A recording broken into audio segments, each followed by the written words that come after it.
Hello, ഇന്ന് നമുക്കൊരു garden decoration idea ആയാലോ? അതിനൊരു PVC പൈപ്പും ഒരു കമ്പിയും മാത്രം മതി കേട്ടോ.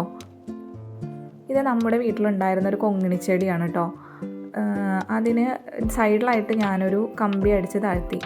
ഇനിയിപ്പോൾ അതൊക്കെ ആ കമ്പിയും ചെടിയും ഒരുമിച്ച് നമ്മൾ ആ പൈപ്പിൻ്റെ ഉള്ളിലേക്ക് കടത്താണ് കേട്ടോ.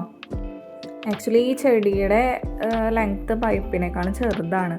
ഇതിപ്പോൾ ഞാൻ കുറച്ച് നാൾ മുൻപ് എടുത്ത വീഡിയോ ആണേ. അത് ജസ്റ്റ് അതിലാണ് കടത്തി വെച്ച് കൊടുക്കുകയാണ് ചെയ്തത്.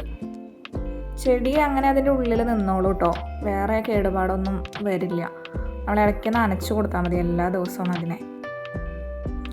ഇപ്പോൾ ഈ പൈപ്പിൻ്റെ ആ ഒരു കളറ് മാറ്റാൻ വേണ്ടി ഞാനൊരു പെയിൻറ്റ് കൂടി അതുമ്മേ അടിച്ചു കൊടുക്കുന്നുണ്ട്. അതെല്ലാം കഴിഞ്ഞിട്ട് നമ്മൾ കുറച്ച് നാൾ വെയിറ്റ് ചെയ്യണം കേട്ടോ. ഇടയ്ക്കിടയ്ക്ക് വെള്ളം നനച്ച് കൊടുത്താൽ മാത്രം മതി.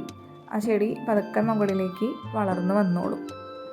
ഇതിപ്പോൾ ഒരു 2 മാസമൊക്കെ കഴിയുമ്പോൾ ഒരു ഇളപ്പൊക്കെ മേലെ വന്ന് തുടങ്ങിയൊരു ഫോട്ടോയാണ്. ഒരു 4 മാസത്തിന് ശേഷമുള്ളൊരു വീഡിയോ ആണിത്.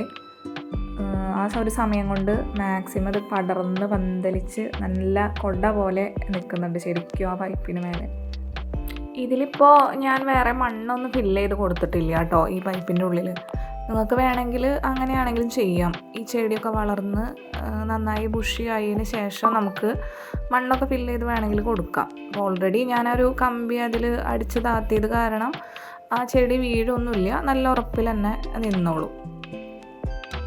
നമ്മുടെ വീട്ടിലെ ഏതെങ്കിലും ഒരു ചെറിയ സ്പേസിൽ നിങ്ങളിതൊന്ന് ചെയ്ത് നോക്കണേ. ഇത് ഭയങ്കര സിമ്പിളായ ഒരു ഐഡിയ ആണ്. ഒരു PVC പൈപ്പിൻ്റെ കഷ്ണമൊക്കെ നമ്മുടെ വീട്ടിൽ എവിടെയെങ്കിലും ഉണ്ടാവാതിരിക്കില്ല. അപ്പോൾ നിങ്ങൾ എന്തായാലും ഇത് ട്രൈ ചെയ്ത് നോക്കണേ.